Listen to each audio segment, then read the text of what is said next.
Hey everyone, how's it going? Every so often, someone comes up to me and asks, hey, you built this deck a while ago. Can you recommend any changes that you make to this deck list to update it for the current card pool? And oftentimes, I'm not very interested in revisiting old decks. This time's an exception though. In comes Jammy HB, a deck created by James Bennett, piloted by me, and then popularized by Maxi. Team London for the win. For those of you who don't really know what this means, Jammy HB is a deck. It's a very traditional HB deck where you just build taxing servers with ice, using burst economy, jamming face down cards never advanced in your remote, forcing the opponent to check them. Sometimes it's a bait, sometimes it's a 3-2 agenda that you score from HB, and you typically close out the game with a Baltic Labor or something similar. It's actually a really fun deck, mostly because it espouses so many of the core values and mechanics that make things fun in core set Netrunner. Here's a sample of the deck list that I've used, that I've updated for the current card pool. You'll notice that it's actually somewhat different. So this was rather heavily inspired by the big boy who gave me his sample list. I do enjoy a lot of things that you can do with this deck.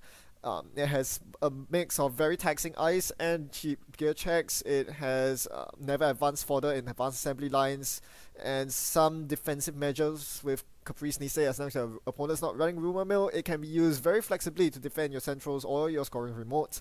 And you have Baltic Labor as a closer in the event that you do want to get a 3-2 out of your hand. Scarcity of Resources is the most interesting card here. It's mostly a meta call against the resource heavy decks that don't really pack a lot of currents. I'm thinking of resource based Shaper decks. But yeah, this is what I consider to be a pretty solid Jammy HB list. So it's very, very similar to what I brought to regionals 1 year ago. And I did very well last regional season. So I was thinking that with a few tweaks and some updates, it could do really well this year. So I brought it to Reading Regionals this year as well, and turns out it didn't do well because I suck at the game. Let's go to the playthrough.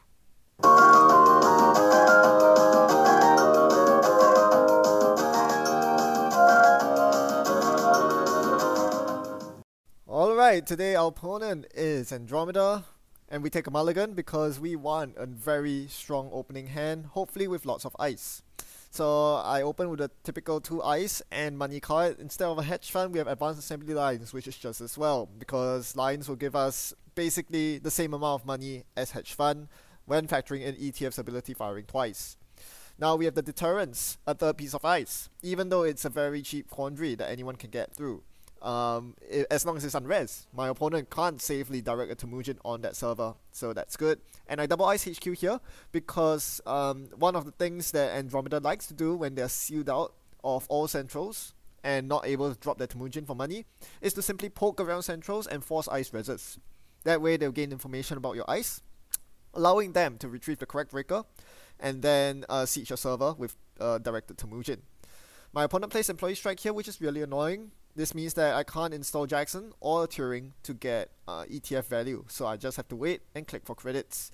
Since this is a matchup where you don't really want to go fast, Andromeda, criminals in general, are very aggressive early on and can easily punish you for overextending with cards like Aaron Marone that disincentivize you from scoring agendas. You don't want to score agendas. You want to set up, you want to build a good board state where they can't penetrate through your centrals, and then go for the win.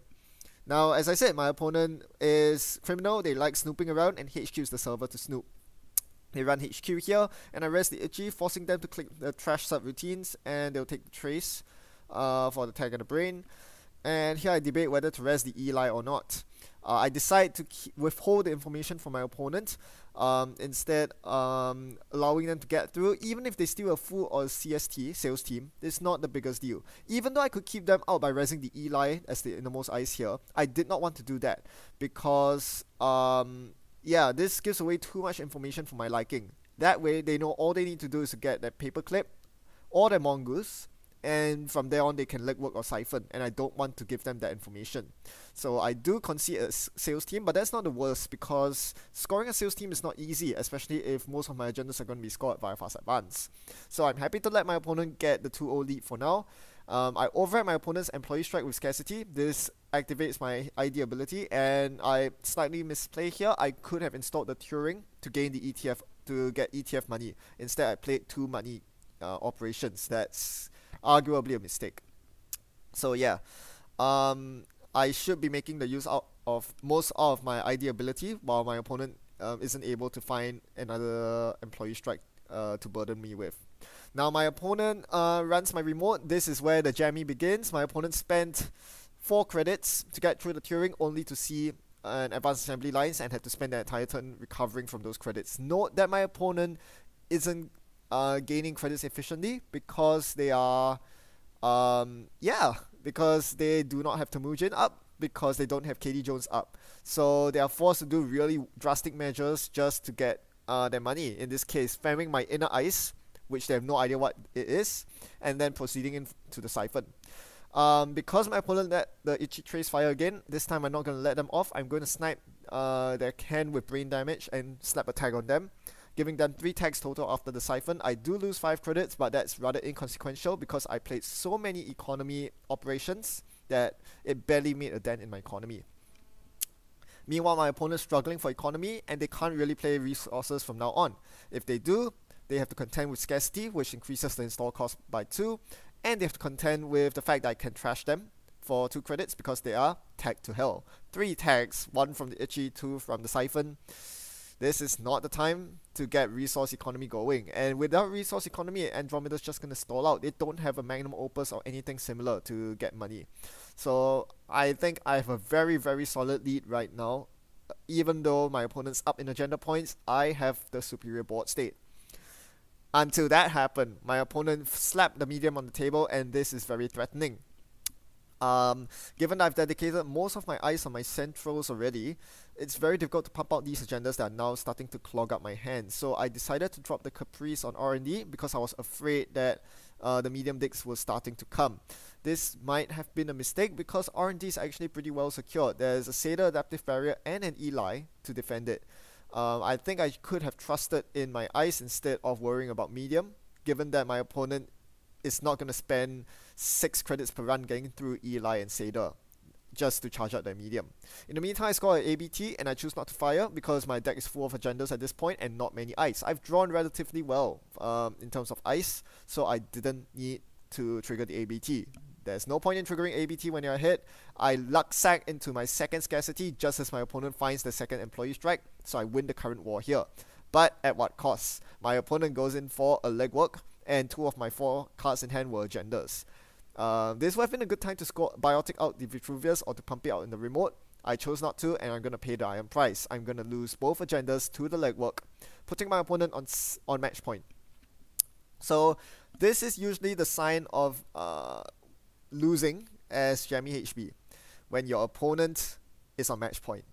It is very, very, very, very difficult to recover from match point as Jammy HB, because all your opponent needs to do is to Hail Mary on R&D or to keep checking your remote to win. That is, and it makes it very, very difficult for me to put the ABT in the remote. If my opponent wasn't on match point, I could have slid the ABT in the remote there in server 2 instead of the advanced lines that's right there right now.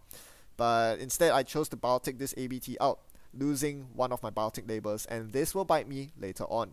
So yeah, if I had dropped the ABT instead of the lines into server 2, I would have been in a much better position. But here I was forced to consume one of my Biotic labels, thinking that there are 2 more in my deck, 2 archive memories that I can use to retrieve the Biotics in my bin.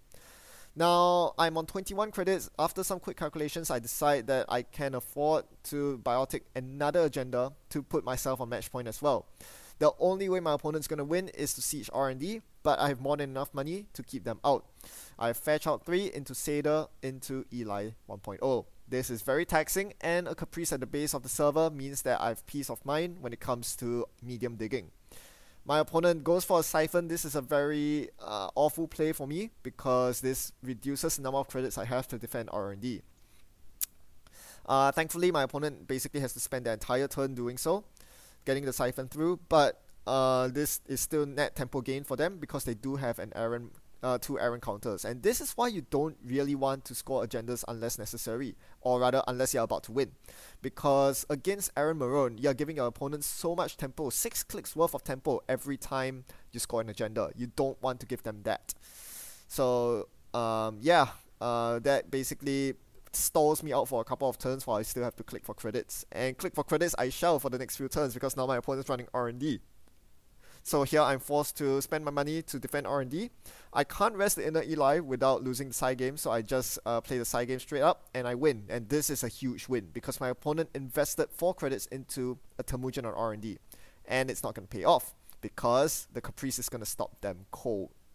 So I'm happy about this. The Temujin is wasted. My opponent cannot get any inroads into R&D. I just need to be worried about the food in my hand because I can't score it and it wins my opponent the game.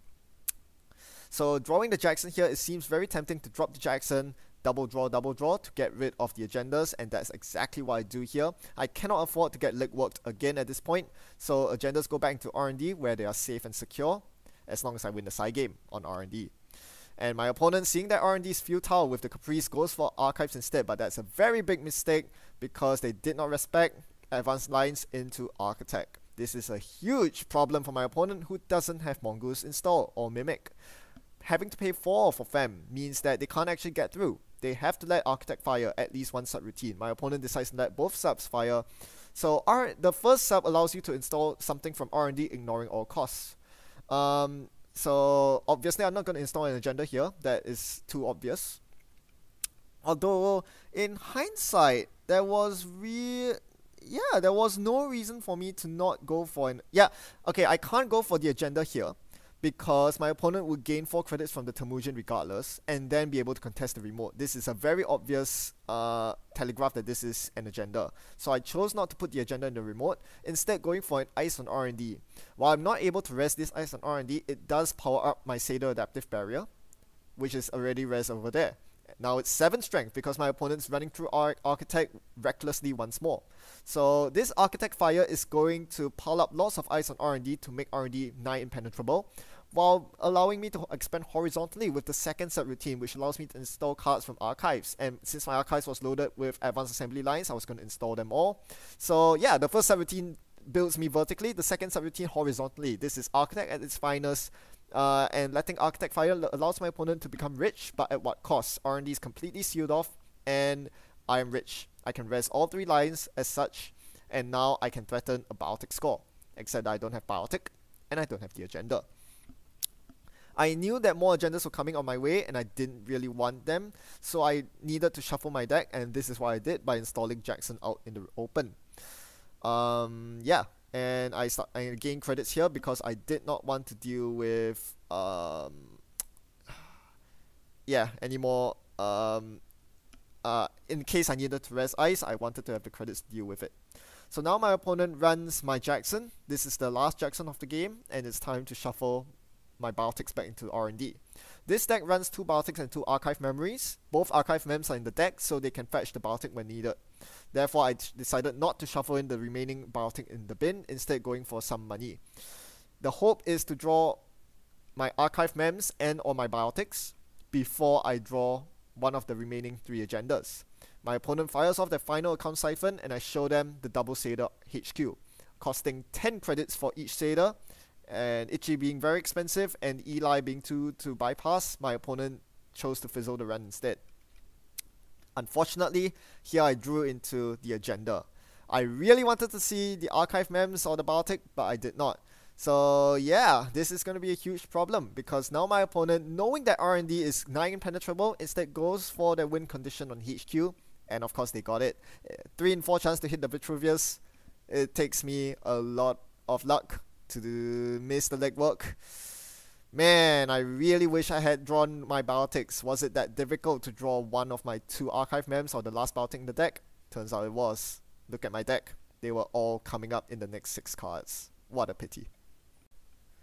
So there's a lot I can talk about this game, both my good plays and my atrocious plays. If I missed anything that you chanced upon, be sure to leave it in the comment section and let me know how I could have played better or what I did that was very good. So I made a ton of mistakes this game. There was a line for me to win 100%. When my opponent was letting Architect fire on the Temujin runs on Archives, they actually allow Architect to fire on clicks 2, 3, and 4.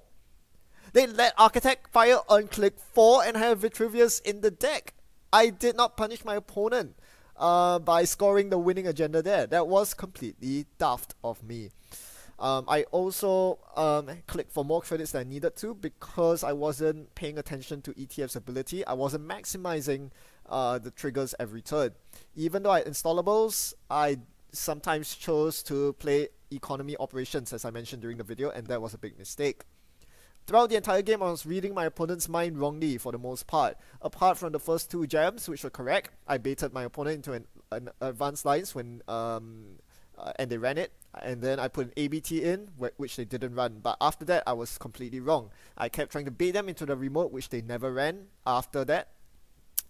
So there were lots of chances where I could have dropped an agenda in the remote instead and have scored them without the use of Baltic. That would have given me the Baltic label I needed at the end to close out the game.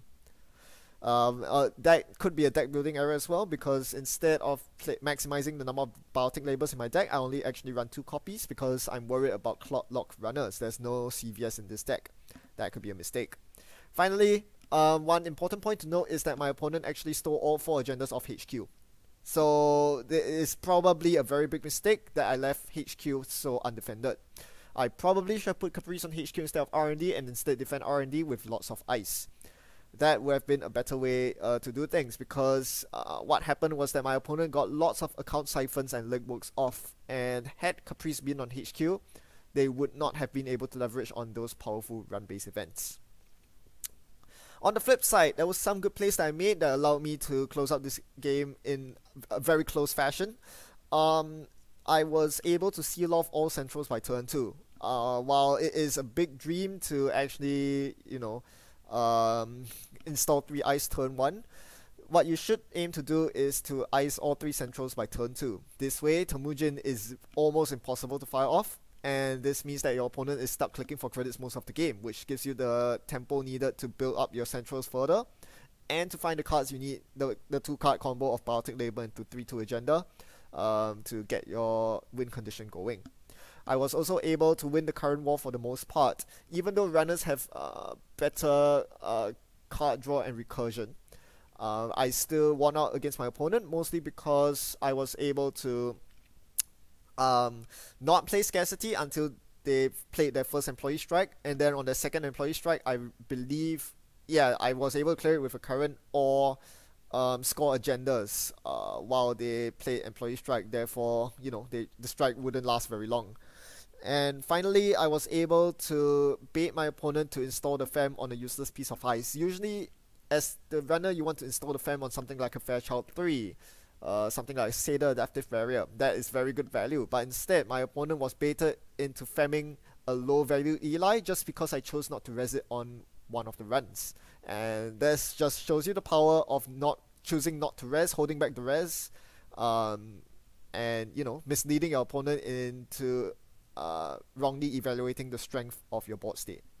Well, hopefully you learned from my mistakes, because there were a ton of them this game, and as I mentioned, if I had seen the click 4 Architect play, the game would have been solidly a win for me. But well, it is what it is, and this is why I am so sucky at the game. Point proven.